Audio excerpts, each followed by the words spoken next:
Veja no ICL Notícias, segunda edição. We cannot and must not give up on peace.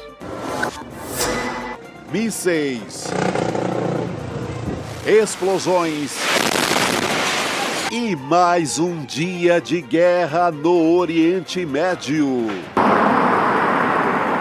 Israel bombardeia aeroportos e Irã ataca bases dos Estados Unidos no Iraque e no Catar.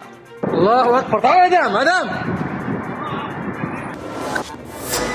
Crise econômica à vista. Parlamento do Irã aprova fechamento de canal por onde passa 20% do petróleo do mundo. E Donald Trump reage. Guerra de versões. O general Braga Neto trouxe uma quantia em dinheiro. Cid e Braga Neto ficarão frente a frente amanhã em acariação no STF. Essa afirmação dele é verdadeira, Não. general? O ICL Notícias, segunda edição, está no ar.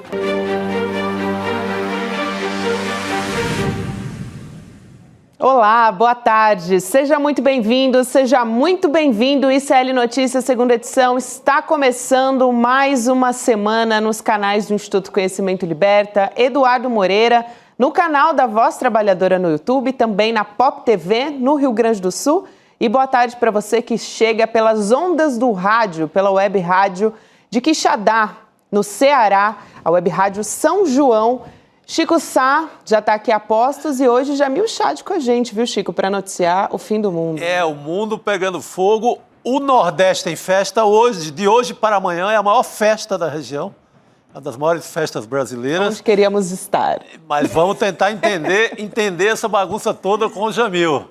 Vamos lá, Jamil, boa tarde para você. Hoje a gente vai, claro, não teria como ser diferente, né, começar pelo noticiário internacional. Gabi, Chico, bom estar aqui com vocês. De fato, é mais um dia muito complicado, também com várias narrativas sendo apresentadas. Se você me permite, Gabi, eu vou tentar fazer uma recapitulação. Eu tenho uma recapitulação aqui também, Jamil. Aí eu posso passar na sequência para você, pode ser? A gente tem... Bom, também, na verdade, se a gente puder ir um pouco mais profundamente, a gente está chegando a 11 dias de conflito, né? E hoje a gente teve Israel voltando a bombardear o Irã. Dessa vez foram 6 aeroportos. A gente tem a imagem que a gente vai colocar aqui na tela, mas foram 6 aeroportos, também centros de comando da Guarda Revolucionária, que estão apontados aí na sua tela enquanto eu estou aqui te contando. O Irã também, na sequência, depois dos ataques dos estadunidenses, né, eles iniciaram uma ofensiva de mísseis contra bases dos Estados Unidos no Iraque e no Catar. Você está vendo as imagens também. E a gente tem uma apuração da Reuters, só para contextualizar um pouco, de que o Irã lançou 6 mísseis na direção da base ali, né? Os mísseis foram direcionados a uma base estadunidense, a Al-Udeid, que é no Catar. Tem esse vídeo justamente que está aí na sua tela, que é um que está circulando muito nas redes sociais, mostrando o momento em que o sistema antiaéreo foi ativado. E aí essa é uma resposta direta àqueles bombardeios do Donald Trump nas bases nucleares, que são as bases aqui, me desculpem pela pronúncia, mas são muitas pronúncias aqui que a gente está aprendendo, né? Que tem as bases de Fordow, Natanz e Isfahan também na noite desse sábado. Então, recentemente, porque entrou definitivamente, né, de cabeça na guerra. Foi quando a gente começou a, de fato, noticiar o fim do mundo, como a gente está falando aqui. E aí, nas redes sociais, o Donald Trump, ele falou... Bom, a gente vai trazer muitas falas do Trump aqui, né? Mas vou trazer a primeira, que foi do anúncio do ataque. Ele dizendo, concluímos nosso ataque bem sucedido às 3 instalações nucleares no Irã. Uma carga completa de bombas foi lançada na instalação principal, Fordow. Agora é a hora da paz. A gente também vai trazer, Jamil, enquanto você estiver explicando, né? A gente separou aqui uma arte mostrando os bombardeios do Trump, para que as pessoas possam ter uma ideia, né, da localização. os ataques de Israel e também a resposta do Irã. Tudo mostrando os ataques mais recentes, né? Mas acho que para dar uma contextualizada em que patamar que a gente está agora. E o Trump, né, ironicamente, a gente traz uma fala do Trump falando: agora é a hora da paz. Ele disse desde o começo, Gabi, o resumo aí que vocês fizeram é exatamente isso, muito bem colocado, muito bem colocado os principais pontos até o dia de hoje. Porque o dia de hoje, obviamente, ele tem um componente novo, que é, como você citou, esses ataques no Catar. É a retaliação do Irã.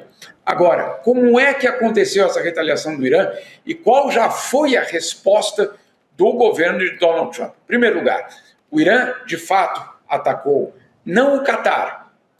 O Irã atacou a base americana que fica no Catar. Não é uma base qualquer, é a principal base americana no Oriente Médio. Ela tem 10 mil soldados nessa base. Vocês imaginem o tamanho dela. Ela se ocupa, imagina só isso, Chico, em termos territoriais, de operações que vão do Egito ao Cazaquistão. Ou seja, é realmente uma mega base americana, justamente no centro ali do Oriente Médio, numa posição absolutamente estratégica. Por isso a relação entre o Catar e os Estados Unidos é uma relação também tão próxima. Muito bem, então o Irã lança esses mísseis, mas com algumas, eu diria, informações extras que são importantes para a gente entender. Primeiro delas, o que o Irã diz é que mandou a mesma quantidade de mísseis que recebeu dos Estados Unidos naquele ataque de sábado à noite. Muito bem, então a reciprocidade estaria garantida nesse aspecto. Um segundo ponto fundamental, o Irã avisou ao Catar e avisou aos americanos para que não houvesse, basicamente, mortos e feridos. Ou seja, para que essa base fosse evacuada, para que, eventualmente, se o ataque acontecesse, ela não teria a repercussão em termos de mortes de pessoas. Destruição, sem dúvida, mas não a morte de pessoas. Então, o Irã fez esse gesto já anunciando.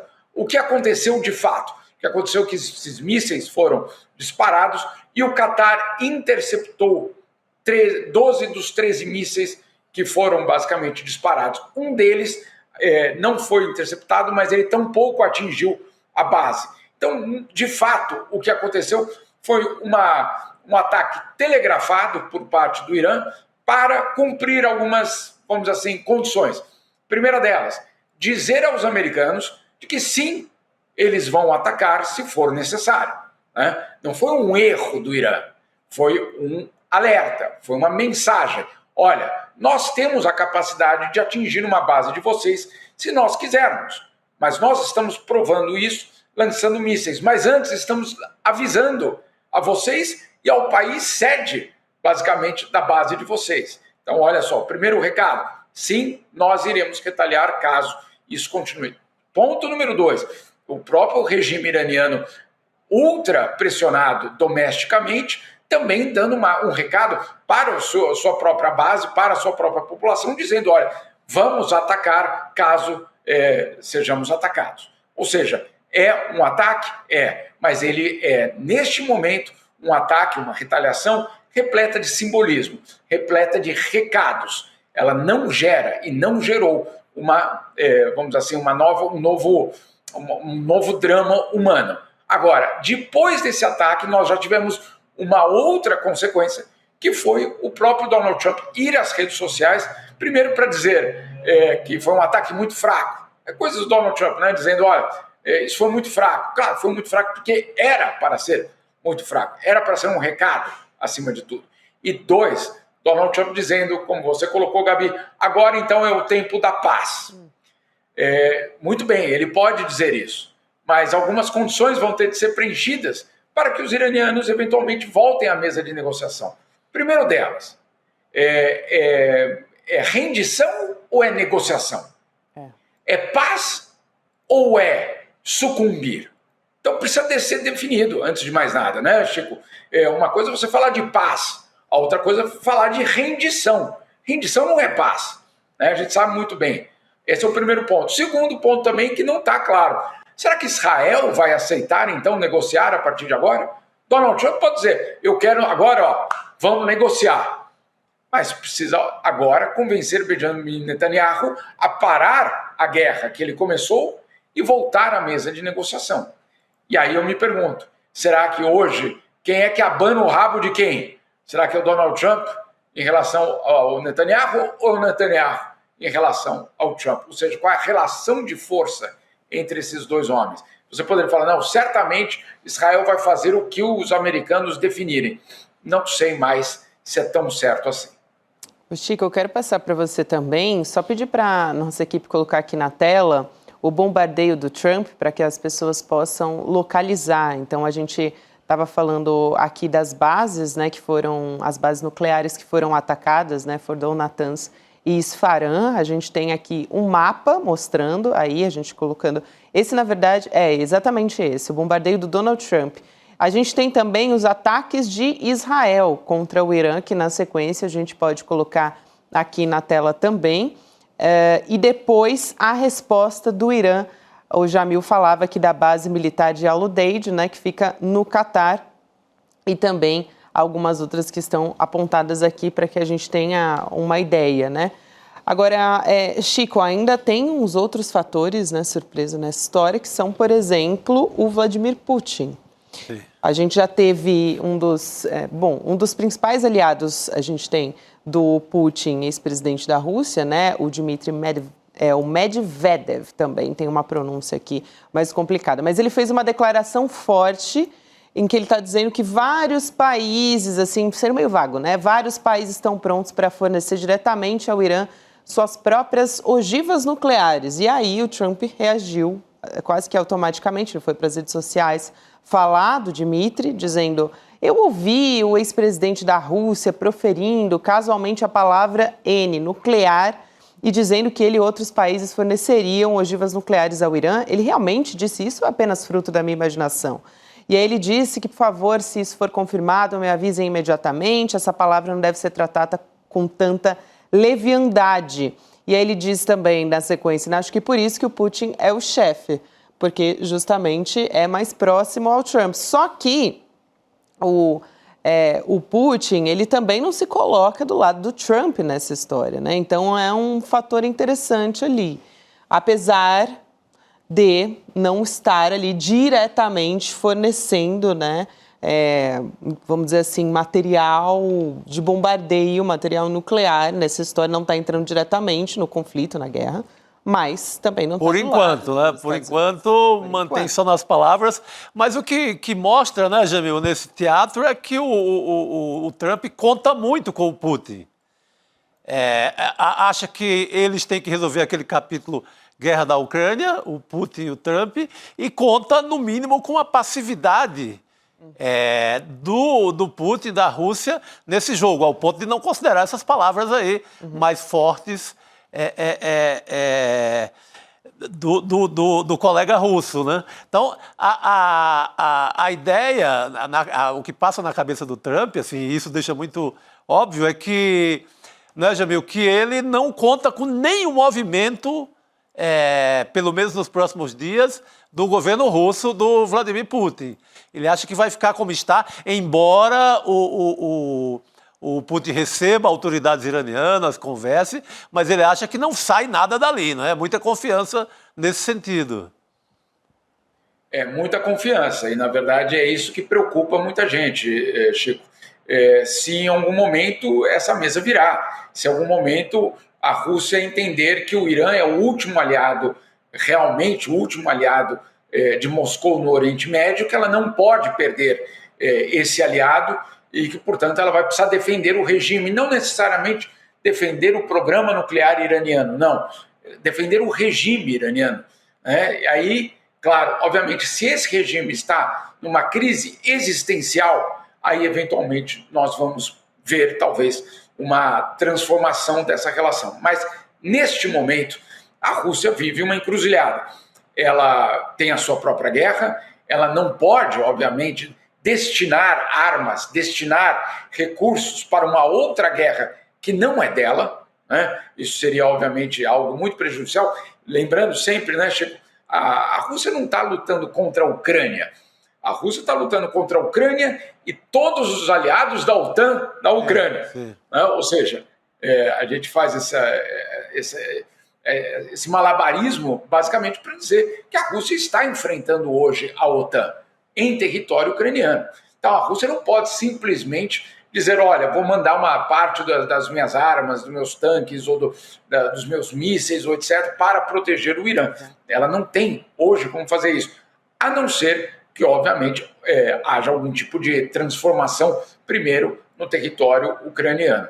Mas aí é um jogo de especulação. Então, primeiro ponto, não, a Rússia, neste momento, não está dando sinais de que ela entraria. Essa declaração do Medvedev, ela é muito forte, ela serve como um alerta geral de que, olha, se a gente está achando que guerras, elas sempre têm um final, vamos dizer assim, imprevisível, não é verdade. A história está aí para provar. Nós sabemos como elas começam, mas nunca se sabe como uma guerra termina. Então, você apostar que aquele seu parceiro, ou aquele país, ou aquele aliado, ou aquele inimigo nunca vai mudar de posição, as guerras estão aí para mostrar que isso não é verdade, né? Inclusive com aliados que rompem alianças no meio da própria guerra. Quem imaginou que entre o Hitler e o Molotov haveria, em algum momento, uma ruptura de uma relação que parecia meio estabelecida ali, que nem, não. E aí, depois você tem, obviamente, o Hitler invadindo a União Soviética, etc, etc. Enfim, só aqui para dizer, não tô aqui para dar aula de história, nem tenho esse conhecimento todo, mas para dizer que uma guerra, a gente sabe como ela começa, não sabe como ela termina. No caso do Irã, tem o capítulo russo. E tem um outro capítulo, que é o capítulo chinês, obviamente. Né? Agora, a pergunta, a China, ela quer mesmo sacrificar algum tipo de interesse nacional para defender os iranianos? Não tenho tanta certeza assim tão pouco. Né? Então, é um momento muito crítico. Eu estava conversando com o Celso Amorim, o assessor internacional da presidência, né, agora, neste domingo, e ele dizia, é um momento extremamente tenso. E até eu perguntei para ele, Gabi, se ele achava que era um momento mais tenso desde o final da Guerra Fria, e ele me corrigiu, falou, não, é o momento mais tenso que eu já vivi como diplomata. E ele tem 83 anos e lembra-se muito claramente da crise dos mísseis em Cuba. Ele dizendo que o momento atual nosso é um momento mais perigoso do que em qualquer outro momento da história, pelo menos dele como diplomata. Um senhor, embaixador de 83 anos, extremamente experiente, e que é um amplo conhecedor, absolutamente reconhecido internacionalmente. Alguém com o gabarito dele dizer isso é para que nós tenhamos preocupação, sim, sobre os próximos passos. Nossa, muito forte essa fala do Celso Amorim, Jamil. Aqui, só para complementar a informação do que disse o Putin, e depois a gente vai falar sobre petróleo, porque é uma das grandes preocupações, né? Mas o Putin tem uma frase dele que foi divulgada na imprensa, né, quando ele estava reforçando a posição contra os ataques dos Estados Unidos, né, ou seja, condenando, só que não sem nenhuma intervenção militar direta por enquanto. Mas ele disse no sábado que não existe qualquer justificativa para os bombardeios. Então, aspas aqui para o Putin nessa história. Agora, entrando no fator petróleo, que é importantíssimo aqui da gente conversar, né? Porque uma das possibilidades aqui para o Irã se defender é provocar ali elevação no preço do petróleo. Então é disso que a gente está falando aqui. O parlamento iraniano já aprovou a proposta para fechar o Estreito de Hormuz, que é uma rota marítima por onde passa mais ou menos 20% de todo o petróleo do mundo. Então é essa proporção que a gente está conversando. E essa medida ela vai ser avaliada ainda pelo Conselho de Segurança do líder supremo do país, o Ayatollah Khamenei, antes de entrar em vigor. A gente está vendo aqui por onde, né, qual que é o Estreito de Hormuz, que é esse que a gente está conversando aqui. Agora, Jamil, pode representar uma recessão econômica bastante importante, né?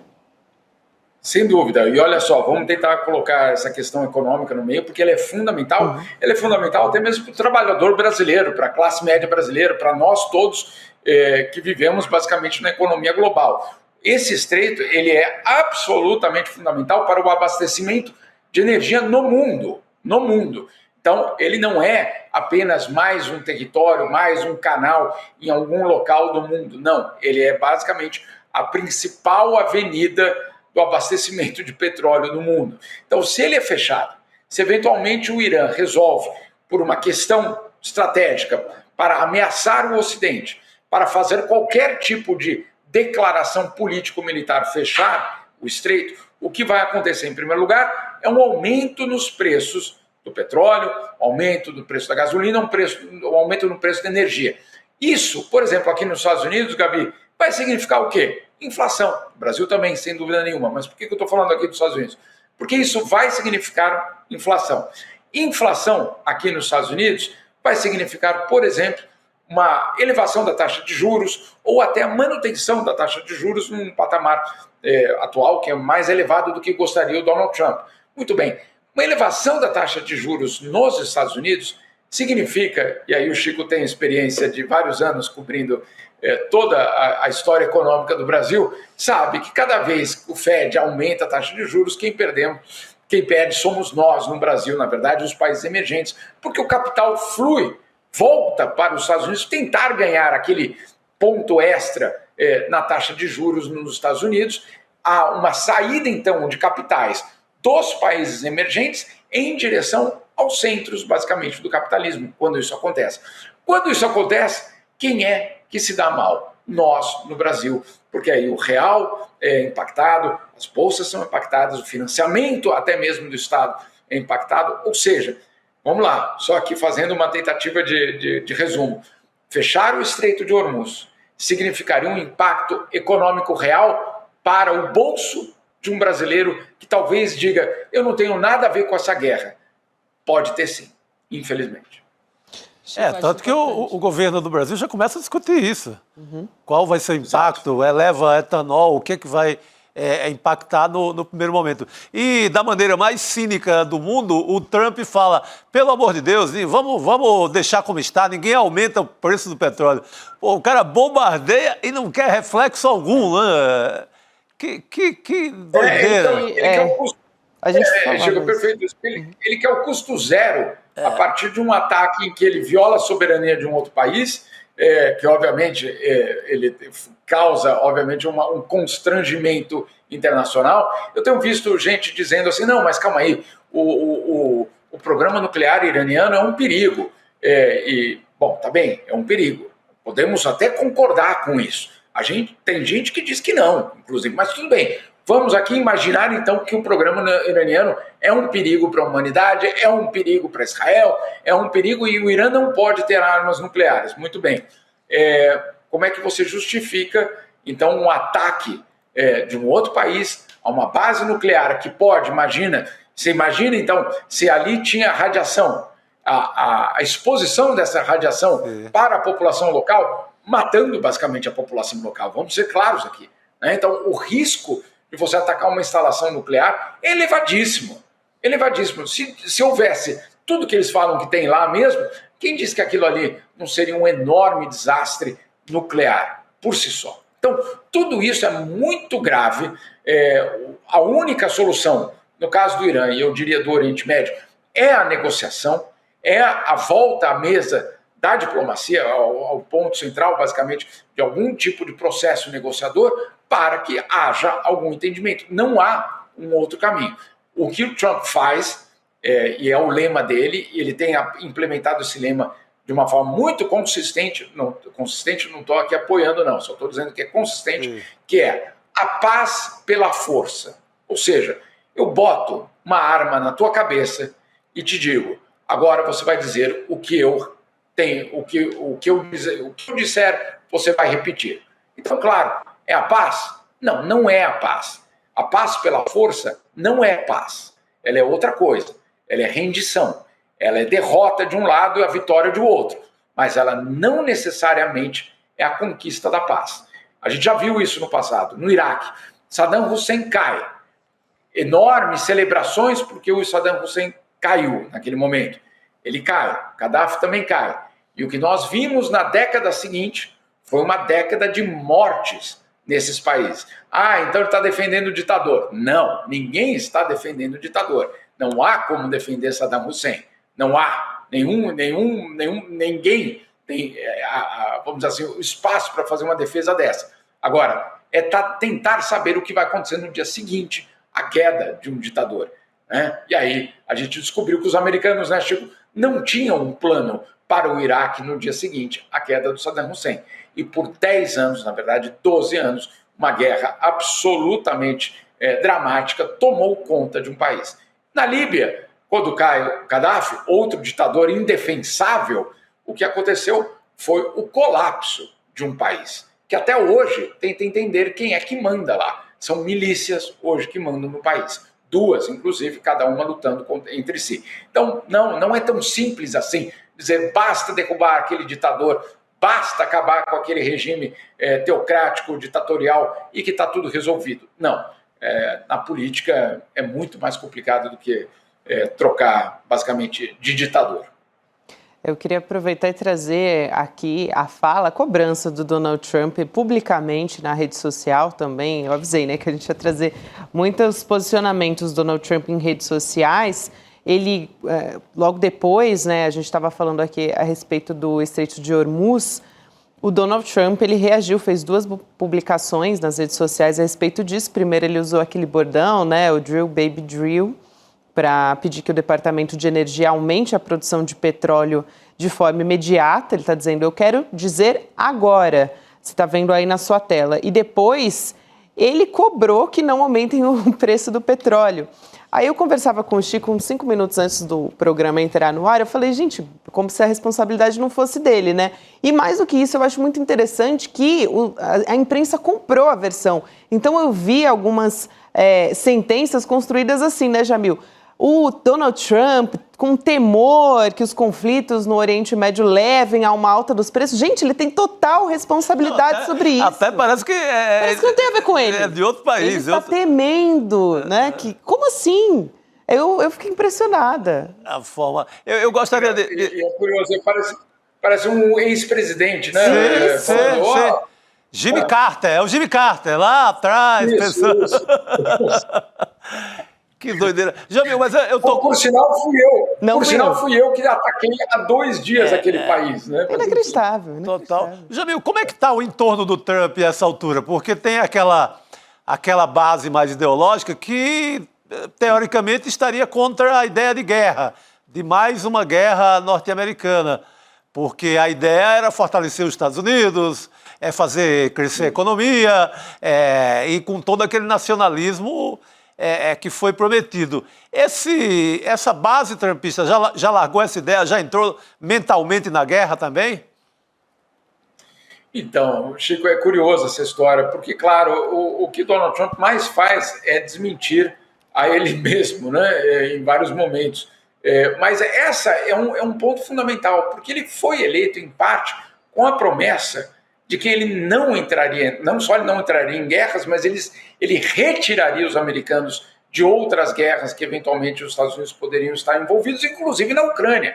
Né? Não, ele até ameaçou cortar recursos para a Ucrânia, etc. Então, a grande promessa dele para essa base nacionalista, isolacionista, acima de tudo, era: não quero mais me envolver com nada disso.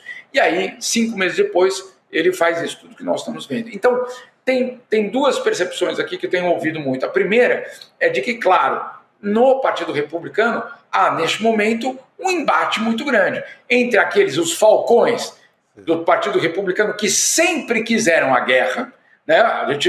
Nós mais velhos, né, Chico, a gente lembra do Bush e todo o seu entorno absolutamente bélico, que tinha uma relação, inclusive, de uma relação muito íntima com o setor militar. Não o setor militar, perdão, não os militares, não os generais, com os fabricantes, basicamente, né, de armas. Então, ali era claro que o Partido Republicano era um partido que sim defendia uma intervenção internacional sempre que fosse necessário. E aí, claro, esse Partido Republicano está vivendo uma crise existencial. Isso fica muito claro. Um outro elemento que também tem acontecido, e muitos comentários nesse sentido, é que, eventualmente, tudo isso mostra que, no fundo, o governo Trump não tem um plano. Porque se ele tivesse um plano, ele não estaria agindo de uma forma tão errática como, por exemplo, na sexta-feira ele dizer: eu vou tomar uma decisão de intervenção ou não no Irã nas próximas 2 semanas. E aí, no dia seguinte, ele faz o ataque. Ou seja, será que ele só mentiu? Ou se essa mentira também foi acompanhada por algum tipo de falta de organização, vamos dizer assim, em termos mais amplos? Outro exemplo aqui. Em março, a chefe da CIA disse numa audiência no Senado americano que ela não tinha evidências de que o Irã estaria no caminho de produzir uma bomba atômica. Ela disse isso on the record diante dos senadores americanos. Ou seja, não é que ela disse numa entrevista ou ela disse em algum local privado, não, ela disse isso numa audiência pública diante dos senadores americanos. E Donald Trump vai às redes sociais e vai à imprensa para dizer na semana passada que a inteligência da CIA que a comunidade de inteligência dizia que sim, o Irã estava prestes a construir uma bomba. Ou seja, quem estava certo aqui? É o Donald Trump que está mentindo ou é a chefe da CIA que está mentindo? Como é que fica essa história? Ou seja, é uma cacofonia muito impressionante entre eles mesmos. E essa talvez seja, pelo menos por enquanto, a grande novidade do governo Trump. Ou seja, não é tão coeso assim, não é tão organizado assim, não tem talvez um plano tão óbvio como todos imaginavam que teria para a política externa. Tem mais um tema aqui, Jamil, que eu queria chamar a atenção, que a gente também publicou no nosso site, o iclnoticias.com.br, de que na semana passada o Itamaraty ele montou um esquema para resgatar os políticos brasileiros que estavam em Israel, né? Então, ali, vagamente, alguns deles disseram que faziam um intercâmbio de segurança pública, parceria de negócios. O Chico Alves publicou no nosso portal do ICL Notícias uma reportagem mostrando a doutrinação que esses políticos estavam submetendo ali em território israelense. Então tem um vídeo, até um vídeo que foi obtido pelo site O Potiguar, revelando que um porta-voz do Exército de Israel, identificado como Rafael, estava fazendo críticas à imprensa brasileira. Então, olha só, ele alega que muitos veículos divulgam informações falsas sobre os ataques de Israel em Gaza, só que ele reconhece ali no momento que Israel mata civis, o que ele diz, né, fazendo cálculos de proporcionalidade. Foi esse termo que ele usou aqui. Então vamos assistir esse vídeo, porque parece que, né, falando é até difícil de acreditar, assim. Então vamos assistir, vamos lá. Exatamente. Agora imaginem que a vantagem militar é o chefe do Hamas, Mohamed Sinwar, que não está mais vivo, está no inferno. Mas Mohamed Sinwar, que ele está num túnel embaixo do hospital e, de acordo com as nossas expectativas, tem mais ou menos 10 pessoas civis que podem morrer com esse ataque, que seria o dano colateral. A vantagem militar não pode ser maior, certo? É o chefe do Hamas. A vantagem militar está bem pesada. O dano colateral existe, são 10 civis, mas com certeza não é exageradamente maior do que essa enorme vantagem militar. Entenderam a diferença? O dano colateral, né, Jamil? Então, quem fala em dano colateral realmente tem perdeu uma parte da, não sei, da humanidade, da capacidade talvez, de ser humano. Uhum. Né?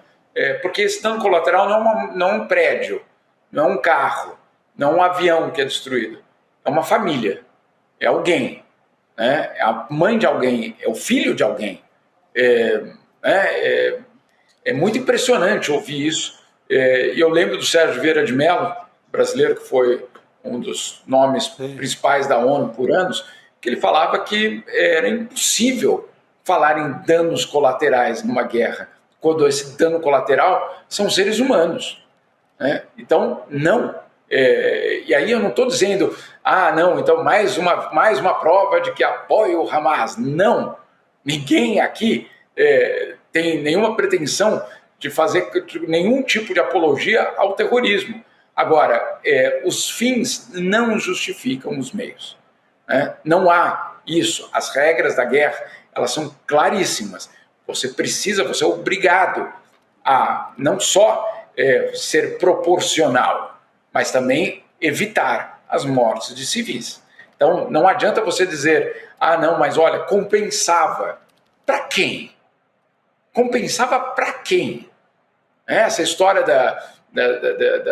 de dano colateral, desculpa, embrulha o estômago, porque um dia pode ser eu, um dia pode ser nós aqui, né, Gabi, o Chico, um dia pode ser... E aí eu me pergunto, esse senhor ou qualquer uma das pessoas, e aí eu não estou falando de israelenses, eu estou falando de qualquer pessoa no mundo, você então entregaria a sua família como dano colateral em prol de um bem maior, como, por exemplo, matar um chefe de uma milícia que eventualmente o governo americano pode declarar como terrorista no Brasil daqui a pouco? E aí? Né? Puxa, olha, foi um dano colateral, mas a sua família foi morta, mas nós matamos os chefes ali do PCC naquela região. É assim mesmo? Não, não pode ser. Né? Ou seja, não estou aqui, insisto, não é uma apologia ao Hamas, não é uma defesa do terrorismo, é só colocar nesse contexto, porque esse vídeo é impressionante. Quando eu vi, eu fiquei arrepiado, Gabi, porque ele realmente coloca de uma forma muito clara, sim, compensa matar civis quando o alvo é muito grande. E aí eu insisto, quais civis? Né? Se for o teu pai, a tua mãe, teu irmão, você também está disposto? Eu acho que não, né? Acho que ninguém está disposto. Imagina quantos danos colaterais em Gaza, né, Chico? É o que o nosso chat... 55 mil. Pois é. Enquanto a gente comentava as notícias do dia, o nosso chat inteiro perguntando, e Gaza, segue a matança? Cadê as crianças de Gaza? É isso que o Jamil falou, mais de 55 mil danos colaterais. É assim, né? Se a gente for seguir na verdade, para ser muito claro aqui, Gabi, até para me corrigir aqui, 55 mil mortes em Gaza. Né? Obviamente que você deve incluir nesses 55 mil a milícia do Hamas, sem dúvida nenhuma. Sim. Ela está dentro desses 55 mil. Agora, a milícia do Hamas não tem 55 mil soldados. O Hamas não tem 55 mil soldados, para ser muito claro. E desse total, o número de mulheres e de crianças é gigantesco. Elas não fazem parte. Essas crianças, muitas de 2, 3, 4, 5 anos, elas não fazem parte do Hamas. Então, sim, são danos colaterais, para usar o termo desse vídeo, mas, insisto, são vidas humanas. É um absurdo tratar. Em qualquer guerra, também o contrário seria um absurdo se, eventualmente, alguma milícia islâmica tratasse um judeu, um israelense ou qualquer outra pessoa como dano colateral de um crime maior, de um alvo militar maior. Não, é inaceitável da mesma forma. Muito bom. É isso, Jamil. Obrigada por hoje. Sempre bom ter você aqui com a gente, querido. E as suas análises sempre impecáveis. Obrigada, até a próxima. Prazer, um bom dia para vocês e, insisto, esse vídeo é muito revelador. Muito. Revelador, e dá para usar vários outros adjetivos aqui, né, Chico? Repugnante, desumano, enfim, por aí vai. E mostra como o governo de Israel tem investido nesse tipo de ação, de levar convidados do mundo inteiro. Aí a gente pegou um capítulo de prefeitos brasileiros, mas fazem isso com jornalistas do Brasil. Tem sempre um convite na caixa postal de jornalistas brasileiros sendo convidados para Israel para passar por essa mesma aula, essa aulinha aí dos danos colaterais. Muito bem, aqui para a gente mudar um pouco de assunto, para ficar um pouco mais leve depois do Série Notícias segunda edição, porque o noticiário de fato não está leve, gente, muito pelo contrário, né, Chico? A gente está noticiando o fim do mundo aqui, mas a gente vai ter uma conversa inteligente com uma grande estrela, um ícone da música brasileira, no Chico Pinheiro Entrevista de hoje, que é a Zélia Duncan, cantora, compositora. Grande artista. Né? Grande artista. E uma artista sempre preocupada com a questão política do Brasil, para onde o Brasil estava indo, sempre preocupada com esse avanço da extrema-direita. Vou estar ligadaço. Eu também, porque para ela, ali, a conversa com a Zélia Duncan, ela une muito bem ativismo, arte. Ela é uma gênia, né, gente? Vamos assistir um trechinho da entrevista do Chico Pinheiro com ela? Vamos lá. Eu acho que a gente se expõe na medida em que a gente consegue e pode, sabe, Chico? E eu respeito as pessoas que não conseguem falar o que não querem, mas a partir de 2018, eu acho que começou a ficar chato, pelo menos você não dá um sinal para quem está lutando de que você está do lado deles. Se você não quer e não pode, eu entendo, ninguém é obrigado. Agora, faz um sinal, aparece numa luta, faz assim, ó, tô aqui. Sabe você não está sozinho, eu tô junto. Exato, Chico. Senão fica chato.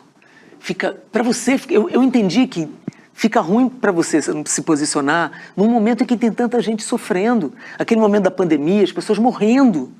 Não dá para você não falar nada. Não dá para simplesmente não falar nada. Então, o que eu quero te dizer é, eu não aponto o dedo para quem não fala, mas hoje em dia, eu lamento.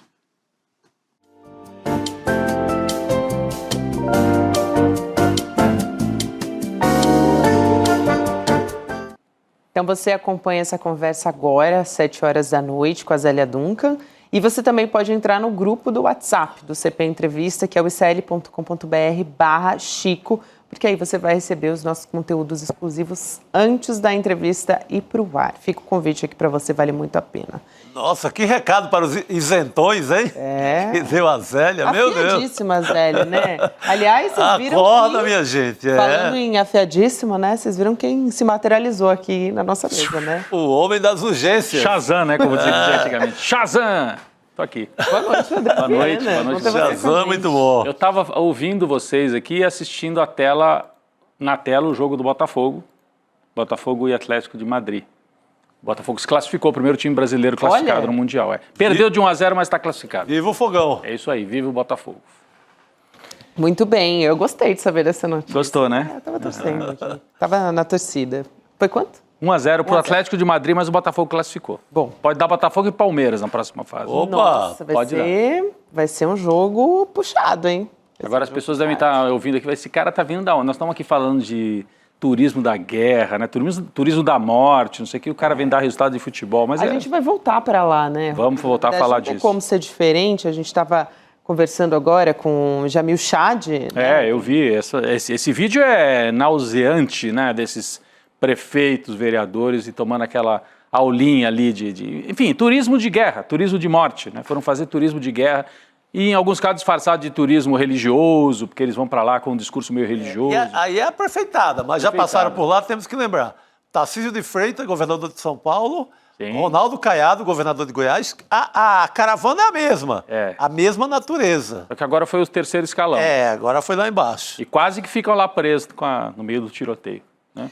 Então, eu quero trazer uma fala aqui, a gente estava conversando que tem muitos posicionamentos do Donald Trump em rede social. Ele está realmente muito ativo nas redes, né? Para anunciar cada passo da guerra que os Estados Unidos estão dando. Então, a gente estava trazendo aqui uma resposta do Donald Trump ironizando os ataques do Irã, agradecendo o país por avisar antes e tal. E a gente tem esse trecho dessa fala, eu vou ler para poder chamar o nosso convidado. Então, o Donald Trump diz o seguinte: o Irã respondeu oficialmente à nossa destruição de suas instalações nucleares com uma resposta muito fraca, o que esperávamos e que combatemos com muita eficácia. Tenho o prazer de informar que nenhum americano foi ferido e quase nenhum dano foi causado. Quero agradecer, olha ele sendo irônico, quero agradecer ao Irã por nos avisar com antecedência, o que tornou possível que nenhuma vida fosse perdida e ninguém ficasse ferido. Talvez o Irã possa agora prosseguir para a paz e a harmonia na região e eu encorajarei Israel com entusiasmo a fazer o mesmo. Vamos chamar o João Paulo Charlot, que é jornalista, especialista também internacional, para poder entender, né, ajudar a gente a entender esse cenário que está aí. A gente estava até agora falando sobre isso, a gente vai continuar com o João Paulo. Seja muito bem-vindo, Charlot. Bem-vindo. Obrigado pessoal. Boa noite, como vai? Tudo bem? Boa noite. Bem, querida. Charlot, eu queria primeiro chamar a atenção para esse posicionamento, né, do Donald Trump, falando a respeito disso. Agora há pouco a gente também falava sobre como ele estava ali exigindo que o petróleo, né, que o preço do petróleo não ficasse nas alturas, como se ele não tivesse uma interferência direta nessa história, né? Então, primeiro eu queria ouvir a sua avaliação sobre esse posicionamento e também é muito... Assim, o Donald Trump, ele tá o tempo inteiro nas redes sociais, né, ironizando, enfim. Parece que a gente não está falando de uma guerra, né? Parece que é mais vamos dizer assim, um capítulo do Donald Trump sendo Donald Trump. Parece que está comentando o jogo de futebol, quase. E agora esse comentário sobre o Irã é deboche, né? Deboche total. Mas importante ouvir o Charlot sobre isso. Por favor. A guerra é muito informacional também, né? Desde sempre a guerra é um fenômeno propagandístico também e as redes sociais vieram acentuar essa característica. Então não são só foguetes voando, são também posts, tweets, vídeos, bonés usados em sala de emergência e gestão de crise, enfim, uma série de sinais e símbolos que o Donald Trump usa como uma comunicação de guerra, né? É todo um pacote de ações americanas que vão além da situação em terreno mesmo, além dos tiros, das bombas, né? Eu acho que esse post que vocês mostram é parte dessa propaganda toda, né? Agora, o que eu posso dizer sobre a mensagem dele em si é talvez um convite a uma reflexão sobre o que significa essa palavra paz, né? Porque ele vai lá, ataca o Irã responde de forma muito coreografada, né? Em seguida começam a falar de que talvez já seja bom para caminhar uma situação de paz. O que é a paz a qual o Donald Trump se refere aí? É um congelamento do status quo, né? O que é o status quo? É uma certa foto do momento, uma foto da correlação de poder no mundo tal como ela está agora, que é uma foto bonita para os Estados Unidos, na qual ele está por cima do Irã, foi lá, atacou, destruiu usinas atômicas, ou uma parte delas, ou componentes delas, seja lá o que for, e depois de executar essa ação e ter um revide muito menos intenso, proclama que é hora de paz. O que é essa paz? Vamos congelar a situação na correlação de forças que se estabeleceu agora, com americanos e israelenses atacando o Irã, com o Irã absorvendo esse ataque e respondendo de forma muito fraca. Vamos parar por aqui, né? Eu vi inclusive na internet uma piada muito boa dos japoneses antes da Segunda Guerra Mundial atacando a base americana de Pearl Harbor e dizendo vamos parar por aqui, já é hora de paz, tá bom, né? Vamos encerrar. Então a perspectiva da paz, quando ela vem pela boca de um dos beligerantes, sempre há uma proposta de paz que está ligada ao congelamento das relações no estado em que essas relações se encontram, né? Então toda vez que eu tenho uma situação favorável para mim, eu digo vamos pacificar, já é hora de paz.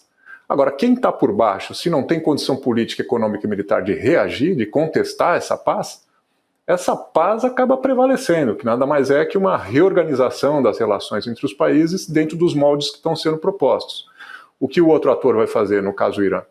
Se não tem condição de responder na mesma hora, provavelmente vai tentar reunir forças, reunir aliados, ou executar operações de menor intensidade pelo mundo, tentando perturbar isso que o Trump chama de paz, né? Então essa mensagem de já é o bastante, façamos a paz, nada mais é de uma mensagem dizendo assim, aceitem a ordem que está sendo proposta a vocês, porque nós é que temos a condição política, econômica, militar de impor essa situação, vamos chamá-la de paz, né? É nesse sentido que eu interpreto a mensagem dele. O Jamil, ele falou sobre isso, né? Ele falou, rendição é diferente de acordo de negociação de paz. Aqui é quase uma rendição já no campo de batalha, né? Agora, Charlot, duas coisas. Primeiro, você disse que o que o Trump propõe é isso, né? É paz, entre aspas, nesse status quo de agora, que é uma situação, uma fotografia ruim para o Irã. Humilhante, né? Seria Humilhante, talvez, para o Irã. Primeiro, tentar, assim, o balanço parcial. Já dá para saber se realmente as instalações nucleares foram afetadas a um nível de destruição total, como chegaram a propagandear, né, assim, os norte-americanos e também o governo de Israel? Essa é a primeira pergunta. Então, seria uma paz com o programa nuclear voltando 5 anos, 10 anos? Eu não sei de que maneira que a gente poderia ler. E segundo, o Irã, o ministro iraniano está na Rússia, né, se reuniu com Putin. Então, o que pode vir? A Rússia dificilmente vai entrar nesse conflito, mas o que pode vir? Quais são as cartas que o Irã ainda tem para jogar, né, se ele está numa situação, como você deu a entender aqui, né, complicada nesse momento? Eu acho que a maior perda para o Irã não é nem tanto a questão das usinas atômicas, que a gente nem sabe exatamente quais eram as condições, né? As informações são muito contraditórias. A gente tem informação da inteligência americana de 3 meses atrás dizendo que o Irã estava longe de produzir uma bomba, né? Então, portanto, a destruição desses lugares não seria a destruição da bomba e do arsenal atômico iraniano, porque ele não existiria, né? do ponto de vista de Israel e Estados Unidos, seria a destruição de uma capacidade que viria a ser implementada. Então, assim, as informações não são boas a respeito do que havia ali e do que aconteceu depois do ataque. Informações confusas, muito marcadas por propaganda. O que eu acho que a gente tem como elemento que permite uma leitura sobre um quadro desfavorável para o Irã a partir de agora, é que eu sinto que o Irã teve muito pouca solidariedade internacional. O Irã é bastante isolado na posição que tem, porque ele, como um ator atômico ou potencialmente atômico, tampouco interessa para o entorno. Os países do Golfo não têm interesse nisso. Então, muitas vezes as pessoas olham para o Oriente Médio como se fosse uma região dividida em dois. De um lado Israel, do outro lado os muçulmanos ou os árabes com os persas, não, porque o Irã não é um país árabe, é um país persa, mas um pouco homogeneizante. E não é assim, não. Esses países têm divisões importantes entre si, seja no campo político-religioso, na questão do xiismo e do sunismo, seja no campo econômico, seja no campo dos países que aceitaram fazer acordos com Israel no sentido de reconhecer a existência do Estado de Israel e outros que não fizeram esses acordos, como é o caso do Irã. Então, assim, tem várias outras camadas ali que realçam também as divergências e desencontros entre os países, vamos chamar de alguma forma, os países islâmicos, os outros países da região. E nesse sentido eu acho que o Irã aparece isolado. Então não é que o Irã foi atacado e os demais países da região se sublevaram, se solidarizaram, né? Isso não aconteceu. Mesmo de parte da China e da Rússia, a gente vê que as declarações dos governos, no caso do Lavrov, que é o chanceler russo, e no caso das declarações, inclusive do Xi Jinping, o presidente da China, não são exatamente em defesa do Irã, mas são em defesa do direito internacional. Mesma coisa o posicionamento do Itamaraty aqui. Então, quem faz alguma ponderação não negativa para o Irã, não é uma declaração de apoio ao Irã. É uma declaração de apoio ao direito internacional. Então eu acho que é um apoio que tem que ser muito relativizado. De maneira que eu acho que o maior dano para o Irã agora foi a exposição do seu isolamento. Eu não vejo nenhum país, grupos de países realmente determinados em dar um passo à frente, fazer essa defesa, fazer alguma ameaça. Essa movimentação não está acontecendo. Militarmente, quem estava do lado do Irã era o Hezbollah no Líbano, era o Hamas na faixa de Gaza e os Houthis no Iêmen. Eles não têm mais capacidade militar para dar esse passo. E se derem, então arriscada uma extinção existencial, dada a força militar de Israel e dos Estados Unidos nesse momento. Então, o que os fatos demonstram é um Irã que sai mais isolado desse capítulo. Antes a gente não sabia o quão isolado ele poderia estar. Era uma incógnita, a gente não sabia qual era o poder de reação. Eu acho que esses ataques tiveram como principal característica revelar qual é o nível do isolamento político-militar do Irã nesse momento. Pode mudar, situações são dinâmicas, mas o que a gente tem hoje é isso.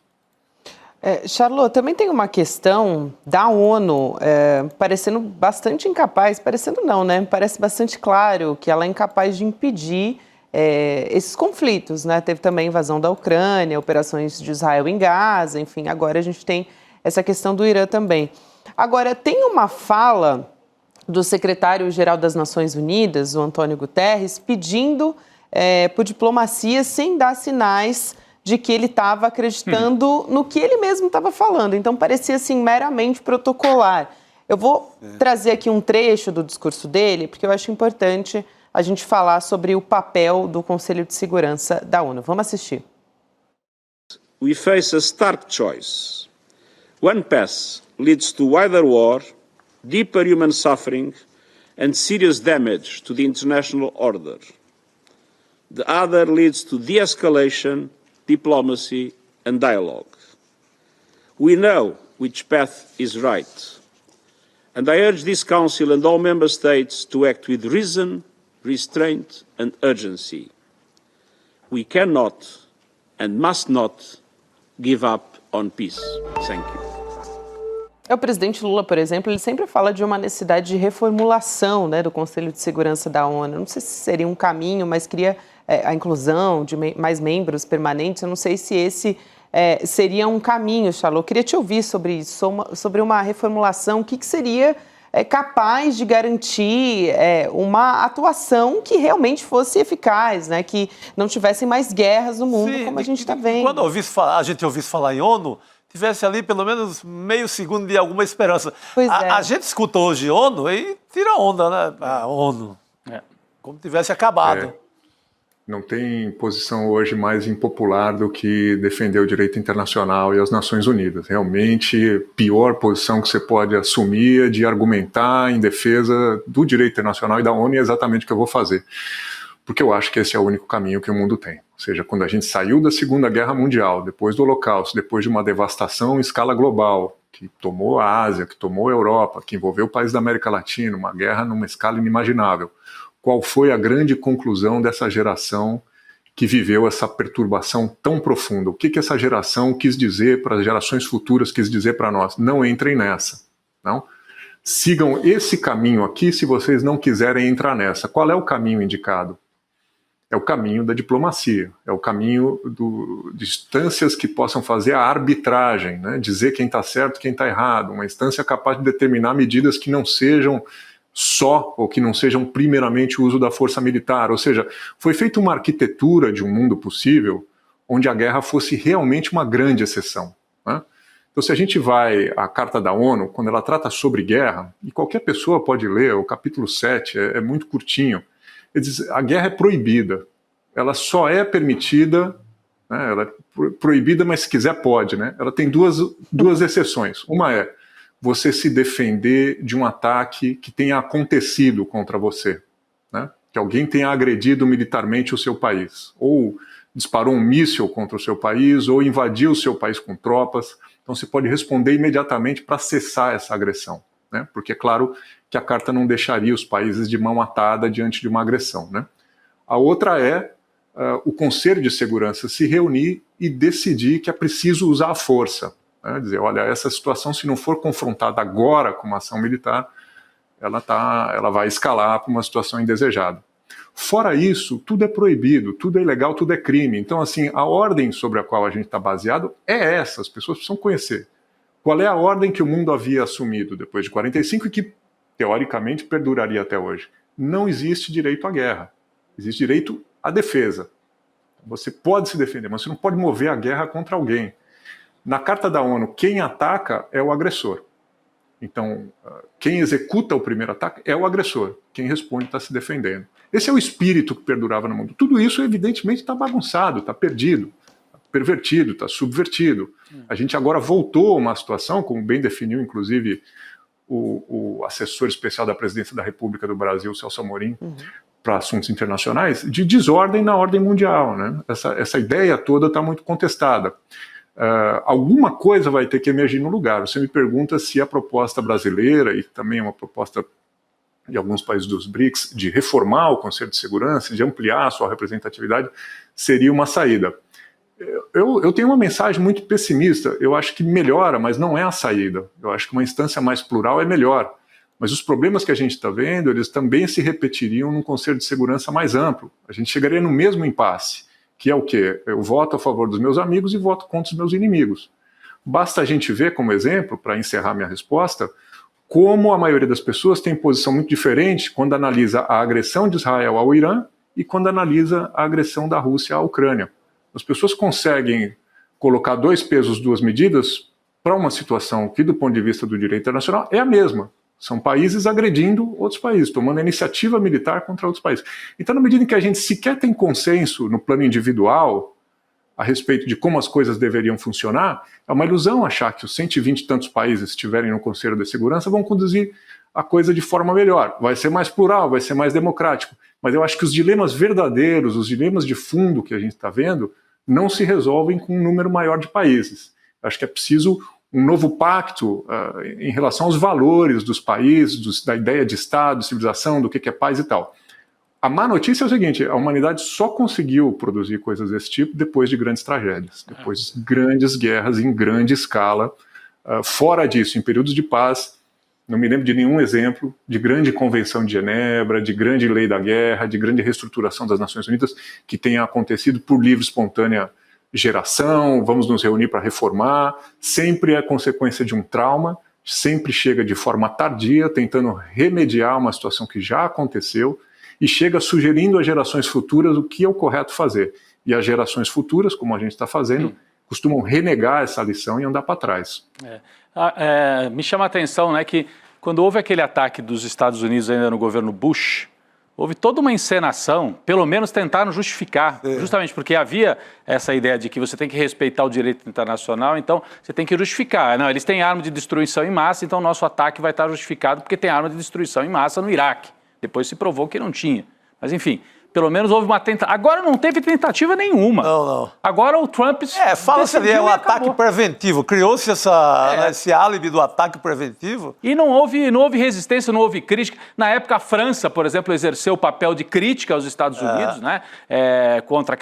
Lá, eu estou falando do período Bush, se não me engano, na França, o Charlot pode me corrigir, acho que era o Chirac, né? Que era o presidente francês. Desta vez, a Europa está de olho num outro conflito, que é a Ucrânia contra a Rússia, e os Estados Unidos agiram sem nenhuma tentativa nem de disfarçar, né, a operação, simplesmente o uso da força porque podemos, né? Então, nesse sentido, me parece que o mundo que saiu da Segunda Guerra e que criou esse sistema internacional, uma tentativa de dar alguma ordem, né, legal, inclusive, para os conflitos internacionais, se desfez, ou está se desfazendo aqui, na nossa frente. Nós estamos assistindo esse mundo se desfazendo de maneira quase explícita. Mas feita essa observação, Chico, eu queria também trazer um outro ponto para o Charlot, que é o seguinte: hoje mesmo o Celso Amorim, que ele acabou de citar, deu uma entrevista dizendo que há um risco no mundo, que é o entrelaçamento das duas guerras, que é a guerra Irã contra Israel e a guerra Rússia contra a Ucrânia. Ele falou, são duas guerras ainda, entre aspas, setorizadas, mas muito perigosas, que se elas se juntarem e virarem um conflito só, aí transborda de uma maneira completa. E ele disse que acha que não há um momento tão perigoso na história nos 63 anos em que ele atuou como diplomata. Então, nem na crise dos mísseis, quando a União Soviética estacionou mísseis na porta dos Estados Unidos, ali em Cuba, nos anos 1960. Então, se você concorda com isso, tem algum risco disso acontecer, de haver esse transbordamento e a gente avançar para um conflito ainda mais grave? É uma questão de ponto de vista. Você vê que o Amorim escolhe dizer que essa situação no Irã é que causa isso. Mas se você perguntar para os europeus, eles vão dizer que o que causa isso é a situação na Ucrânia. Bom, Porque todos os elementos presentes agora nesta situação no Irã estão presentes na Ucrânia. Quer dizer, você teve a Rússia fazendo a intrusão no território de um Estado soberano, moveu suas tropas lá para dentro, anexou uma parte no território de um Estado soberano que era a Ucrânia, um país que é europeu. Do ponto de vista dos países da Europa, essa ordem já está contestada com dureza a partir desse momento, né?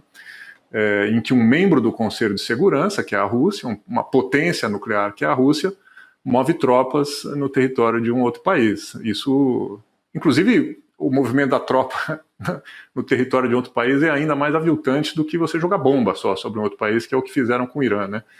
Então, assim, essa dilapidação, ela acontece, eu acho que os conflitos todos estão conectados. Para mim, essa erosão no Conselho de Segurança, na verdade, teve início com a guerra na Líbia, com a destituição do Muammar Gaddafi. Ali eu acho que foi a última vez que o Conselho de Segurança conseguiu aprovar uma resolução autorizando o uso da força internacional, que é aquilo que eu descrevia antes, né? Então, a guerra é possível em caso de autodefesa e em caso de aprovação do Conselho de Segurança. Ali, o Gaddafi ameaçava dizimar uma parte da população dentro da Líbia. Ele fez essa ameaça publicamente, é um fato, ele fez essa declaração. O Conselho de Segurança se reuniu e, acho que a resolução é 1973, o número dela, inclusive. E o Conselho de Segurança disse assim, se nós não agirmos agora, vai haver um massacre na Líbia. Então todos os países, China, Rússia, Estados Unidos, todos eles juntos, decidiram que era preciso fazer uma zona de exclusão aérea, impedir que a aviação líbia sobrevoasse essa região, impedir que houvesse o extermínio dessas pessoas. Fizeram isso de boa fé, eu acho. Embora tenha todo o imbróglio político, o argumento a respeito da população civil era legítimo. Só que essa operação acabou servindo para que americanos e europeus, para que os países da OTAN eliminassem o Gaddafi. Não eles pessoalmente, mas eles criaram as condições para que atores armados dentro da Líbia pegassem o Gaddafi e matassem ele na rua. Isso foi uma mudança de regime, foi uma destituição do presidente com o apoio do Conselho de Segurança, né? Houve uma subversão dessa resolução do Conselho de Segurança. Eu acho que a partir daí não se conseguiu produzir mais nada de consenso. A desconfiança se instalou. Depois a gente teve a questão da Síria, né, Rodrigo? Se você pensa a Síria, como se chamava pouco tempo atrás, a situação começou em 2010, 2011, e culminou talvez agora em 2024 com a saída do presidente Bashar al-Assad, se exilou em Moscou, chamavam de uma pequena guerra mundial. Por quê? Porque todos os atores relevantes estavam presentes na Síria militarmente. Eles só não guerreavam entre si. Então ficava a OTAN, né, os Estados Unidos e potências europeias, mais a Turquia, atacando as forças do governo e a Rússia defendendo as forças do Bashar al-Assad. Então, esses conflitos, percebe? A questão na Líbia, a questão na Síria, agora a questão na Ucrânia e a questão de Israel, é como um dominó, né? Esse é um sistema que vai caindo num movimento contínuo, não é que tem um fato determinante. Agora, a leitura que eu faço da declaração de Celso Amorim é um ator político. Eu sou um jornalista, eu cubro políticos de forma crítica.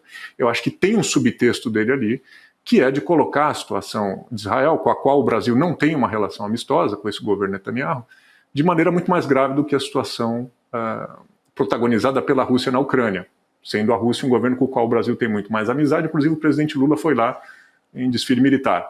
Então a gente não tem que perder de perspectiva qual é a agenda dos atores que estão opinando e interpretando a realidade. A minha interpretação é essa. Esse é um longo dominó, começou a cair na destituição do Gaddafi, foi a última vez que o Conselho de Segurança adotou uma resolução de força de maneira conjunta. Em seguida, a Síria foi um fracasso total, anos e anos de conflito, com participação de todas as potências do mundo. O Conselho de Segurança não produziu nada a respeito da Síria, um lugar em que se usava arma química contra os civis, não conseguiu sair do imobilismo. Depois a gente teve essa situação na Ucrânia, em que Rússia e China bloqueiam decisões coletivas, porque era para ter uma força de paz lá, concorda?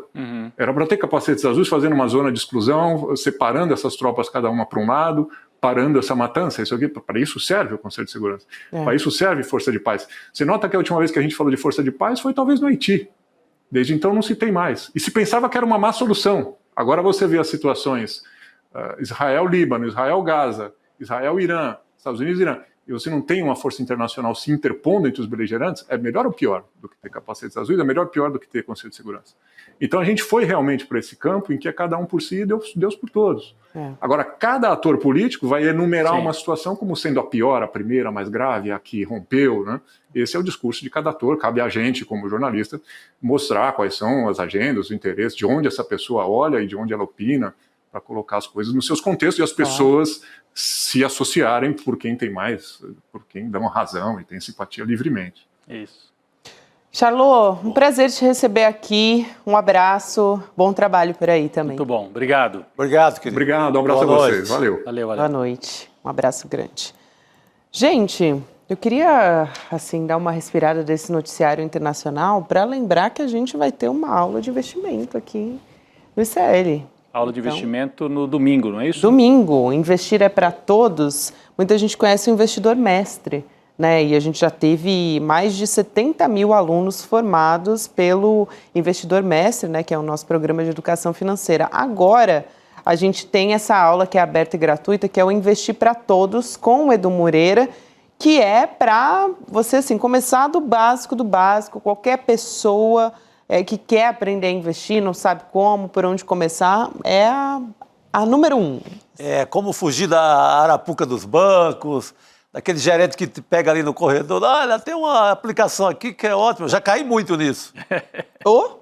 Então é para todo mundo, não é só para o cara que já investe, já sabe um pouco da história. Por exemplo, está caindo para algumas pessoas a restituição do imposto de renda. Agora o segundo lote está caindo a partir de hoje, não né? vejo a hora. Então, mas hoje acho que é mais para os aposentados, para professores e tal. Cai um dinheirinho, às vezes é pouco e tal, mas R$500, R$1.000, R$2.000, você vai investir? O que eu faço com isso?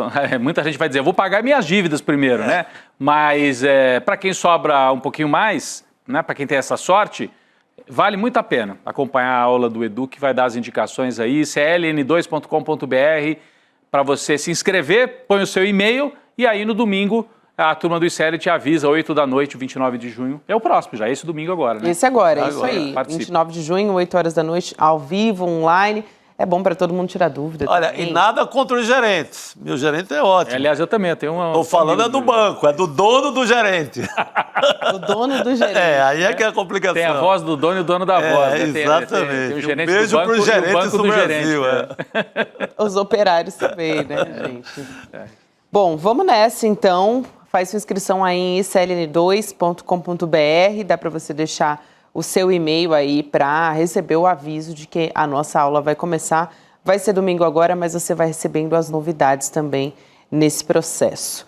E, gente, o Edu, ele tem muita experiência nessa área, né? assim, 20 anos de mercado financeiro, então assim... Conhece, o homem conhece. E ele sabe, né, quais são os erros mais comuns, justamente para quem vai começar não cair nessas armadilhas. Bom, e a gente segue aqui também falando sobre o Brasil, porque, claro, a gente está numa situação gravíssima e que a gente está chamando aqui de notícias do fim do mundo, né? Mas a gente teve na semana passada a conclusão da investigação da Polícia Federal sobre a BIM paralela, a gente teve um indiciamento ali de 30 pessoas e a gente trouxe também informação a respeito do ICL, né, de como o ICL estava na mira da extrema-direita, numa trama que tentava ali destruir a reputação do ICL, ligar na verdade, a uma fraude, né, ali na verdade um desvio, né, de dinheiro público, que na verdade não existe, mas tentaram atribuir isso ao ICL, puxando pelo Leandro Demore, que tem um programa da EBC, todo mundo sabe disso, né, de conhecimento de todo mundo, e aqui no ICL também. Agora, também, isso ficou claro, né, essa tentativa ali do ICL na mira da extrema-direita, depois que o ministro Alexandre de Moraes suspendeu na quarta-feira justamente o sigilo desse inquérito, porque a gente teve mais de 1000 páginas.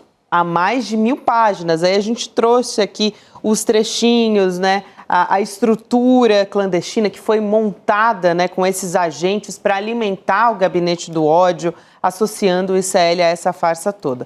A gente vai trazer o Cacai para ajudar a gente a entender essa história, né?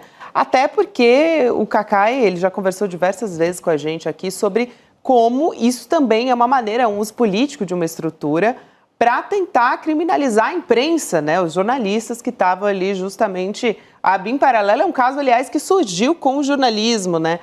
Na Vaza Jato já estavam tentando intimidar também o Demore, descredibilizar a Vaza Jato. Então, Cacai, boa noite para você. A gente queria te ouvir também sobre o inquérito da BIM paralela, querido. Boa noite, Gabi. Boa noite, Chico, Rodrigo. Alegria estar aqui com vocês.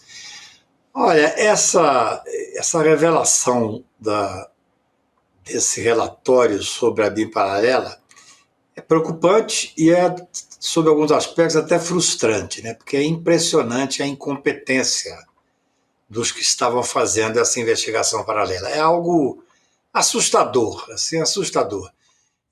Se você for ver, quer dizer, em relação ao ICL, é muito claro, quer dizer, o ICL está crescendo muito, está pegando cada vez mais credibilidade. Eu vejo isso porque eu sou parado em aeroportos, nas ruas, em restaurante. Você imagina, eu que estou aqui com muita honra de vez em quando, vocês que estão no dia a dia fazem um trabalho fantástico. Então, o ICL é um alvo a ser atacado. Agora, o que mais me impressionou é a falta absoluta de qualquer tipo de racionalização da investigação paralela. Eles eram, quer dizer, não sei, realmente eu tenho dúvida se isso terminou, porque foi muito triste ver 2 ou 3 indiciamentos ali de pessoas, inclusive, ligadas ao governo Lula. Eu não sei exatamente se conseguiram desmantelar toda a estrutura. Mas é uma estrutura, Gabi, absolutamente primária. Eles chegaram a investigar, por exemplo, uma determinada pessoa que tinha o mesmo nome do Alexandre de Moraes. Quer dizer, eu tenho a impressão que uma pessoa de inteligência absolutamente mediana, em 5 minutos ia ver que aquele cidadão não era o Alexandre de Moraes.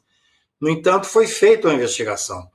Esse gabinete do ódio que fazia essas interceptações, essas ligações, esses segmentos, era de uma fraqueza intelectual, de uma falta de capacidade de fazer, eu diria assim, até mesmo crime eles não conseguiam fazer, pela sua desorganização. Agora, é grave, não pode ser levado como sendo uma aventura que não deu certo, tem que ser levado a ferro e fogo, tem que realmente saber identificar. Eu tenho muita preocupação.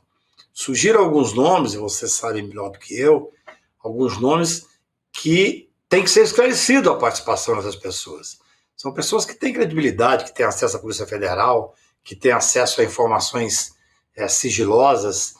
Então, eu acho que a gente sabia que existia uma estrutura, a gente ouvia falar disso, eu recebi várias informações ao longo dos últimos tempos sobre essa estrutura que era feita para poder criminalizar pessoas, criminalizar instituições, atacar e poder desmerecer órgãos de imprensa independente.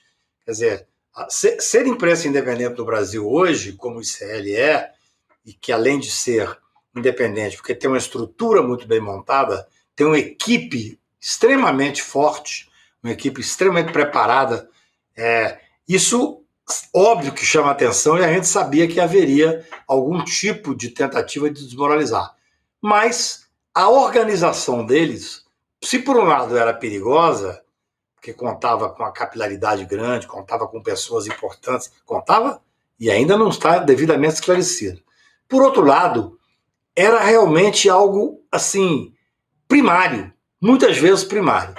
Então, eu acho que uma investigação dessa, ela não pode ficar na chacota, não pode dizer, não, mas aqui foi uma chacota, aqui foi um absurdo, tem que desmoralizar porque eles não tinham uma estrutura que realmente fizessem bem feito a investigação paralela, o gabinete do ódio. Não pode ficar nisso. Tem que ser tecnicamente, a Polícia Federal tem agora que ter o cuidado, já fez o relatório, mas que ter o cuidado de dar suporte para possível investigação. Eu não acho que esse inquérito é um inquérito que vai chegar na Procuradoria e que vai ter denúncia logo. Eu estou dizendo, assim, para ser sincero, não tive tempo, está uma semana extremamente complicada, quero ter tempo agora para ler essas 1000 páginas do relatório. Agora, quando você terminou o relatório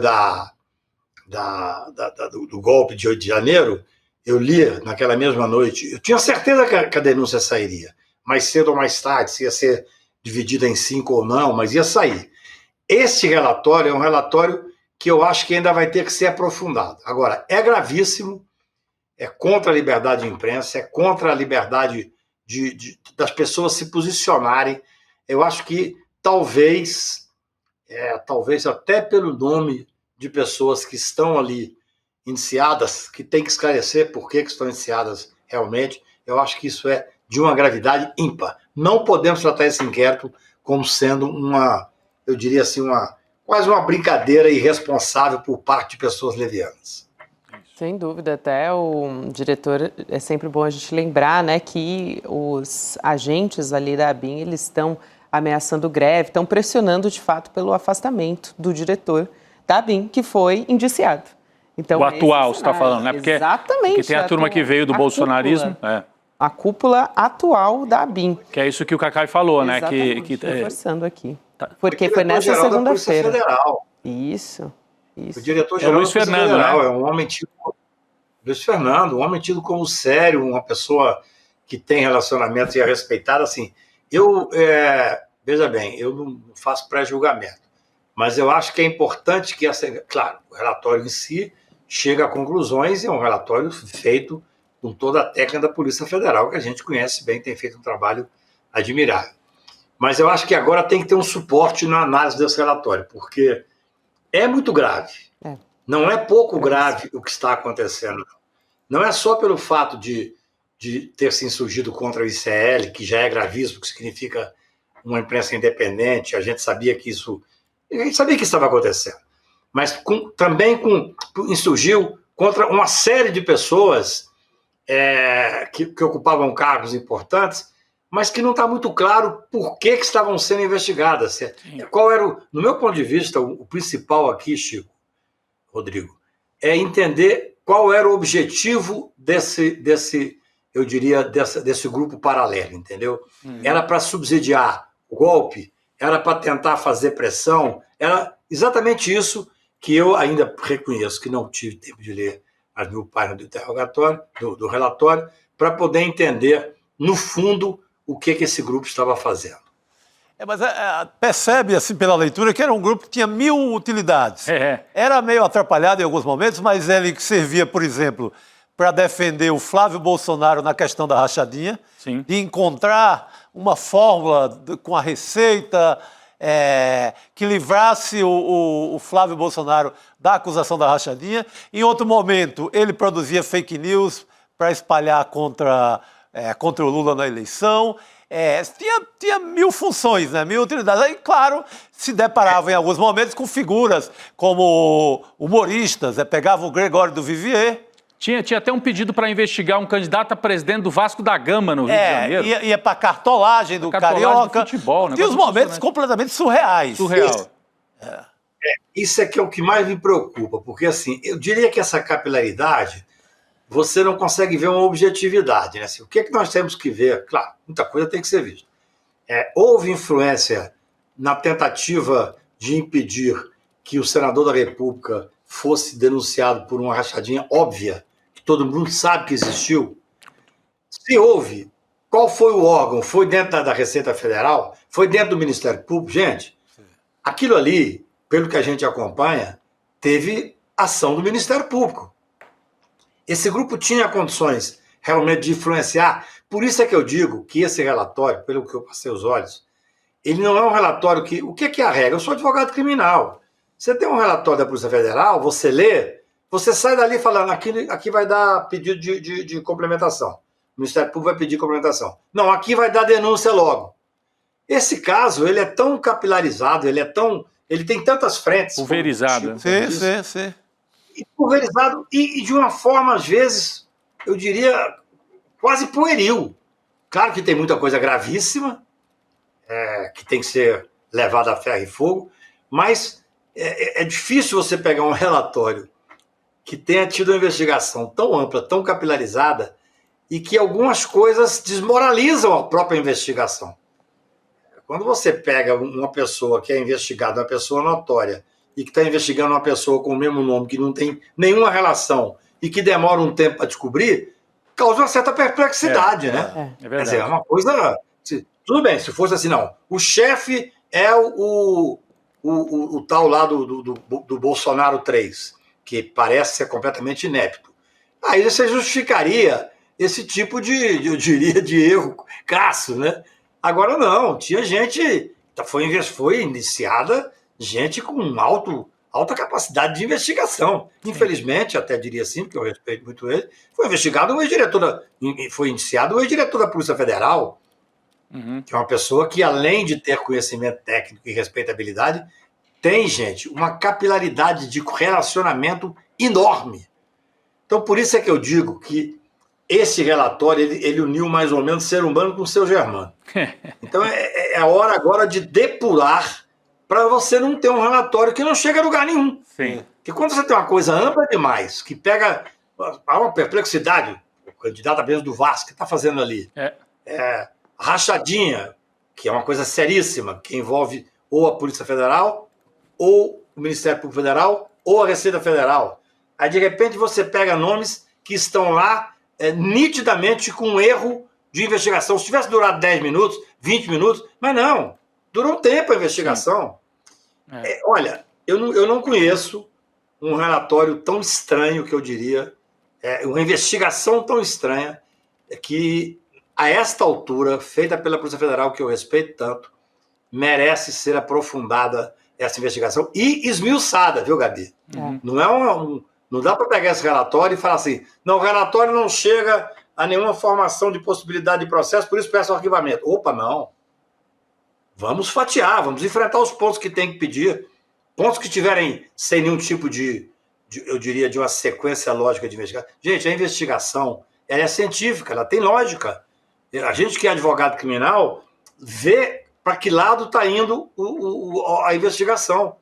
Essa investigação aí, ela, no mínimo eu diria que ela é confusa. Ela é confusa para quê? Para beneficiar? Ela é confusa para que não chegue a lugar nenhum?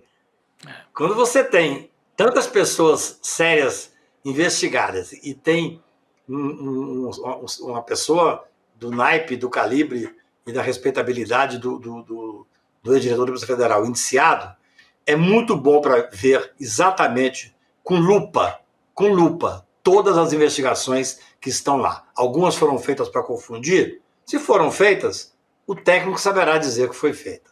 Tenho muita preocupação com ela. Perfeito. Muito bom. É interessante isso que o Cacai fala, né? Sobre a possibilidade de fatiamento. Cacai, obrigada. Importante aqui ter a sua análise e também os alertas que você traz também, claro. Até a próxima, querida. Até semana que vem. Obrigado a vocês. Abraço. Obrigado, querido. Boa noite. Bom, muito bem. Aliás, a gente se despediu do Cacai, mas só queria alertar, Rodrigo, porque amanhã a gente vai ter, logo de manhã, uma cariação importantíssima, hein?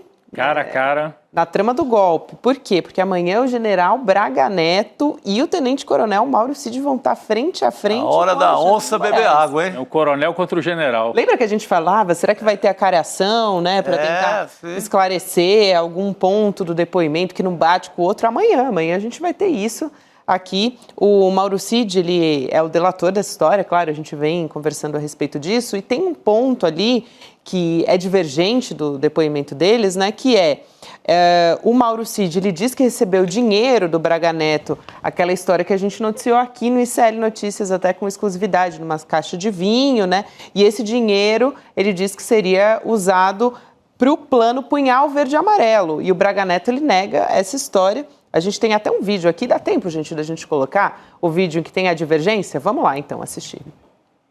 O general Braga Neto trouxe uma quantia em dinheiro, que eu também não sei precisar quanto foi, mas com certeza não foi os 100 mil, porque até pelo volume não era tanto, né, devia ser um... Então, que foi passado para o Major de Oliveira, no próprio Alvorada.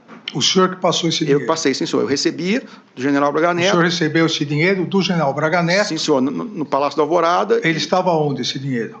Ele, não sei. Guardado? Não, guardado onde? Quando o senhor recebeu uma sacola? Estava acho uma caixa de vinho, assim, um botelhazinho assim.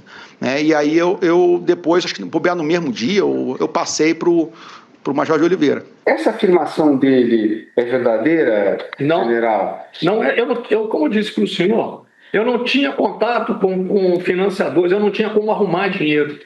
Então, sabe, não é verdade, eu não dei dinheiro para ninguém. Independentemente de o ser ou não é verdade. Responsável por dinheiro. A pergunta é objetiva. O senhor, em algum momento, entregou dinheiro para o coronel Cid? Não. Esse é o ponto central. Foi taxativo, né? Não, mas assim, a resposta do Braga Neto é curiosa, né? Ele fala assim, não, eu não tratava com financiadores, eu não tinha como dar dinheiro. Dando a entender que se talvez tivesse, né? Se tivesse a mão, ele pegava, né? Mas não foi e tal. Olha, mas o Cid deve ir com mais preparo e com mais detalhes, né? É dessa caixa de vinho, a marca do vinho. Pelo menos se era Merlot, se era Malbec, alguma coisa assim. Ou se era aquela uva que só tem no Uruguai. Taná. Aquele detalhe que ele fala que pisou na caixa para que alguém ali desavisado no Planalto não levasse embora o dinheiro. E vai ser muito quente essa parada. Pena que não vai transmitir. Não vai. Mas depois a gente vê. Depois eles liberam. Claro, né? E também depois a gente vai ficar sabendo também pela cobertura.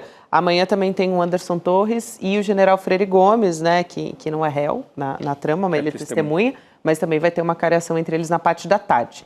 Então a gente vai acompanhar também.